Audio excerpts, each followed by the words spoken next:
গত ২৮ ফেব্রুয়ারি ইরান যুক্তরাষ্ট্র ইসরায়েল যুদ্ধ শুরুর পর নিজেদের আকাশসীমা বন্ধ করে দিয়েছিল কুয়েত। প্রায় ২ মাস পর আকাশসীমা পুনরায় খুলে দেওয়ার ঘোষণা দিয়েছে মধ্যপ্রাচ্যের উপসাগরীয় অঞ্চলের এই তেল সমৃদ্ধ দেশটি।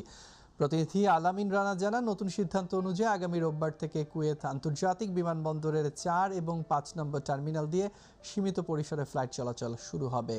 কুয়েতের জেনারেল সিভিল এভিয়েশনের অথরিটির চেয়ারম্যান শেখ হামুদ মোবারক আল সাবাহ জানিয়েছে, দেশীয় আন্তর্জাতিক সংস্থার সমন্বয়ে সর্বোচ্চ নিরাপত্তা নিশ্চিত করে এই সিদ্ধান্ত নেওয়া হয়েছে। তিনি জানান, ধাপে ধাপে কার্যক্রম বিস্তারের মাধ্যমে পুরো বিমান চলাচল ব্যবস্থা স্বাভাবিক করা হবে।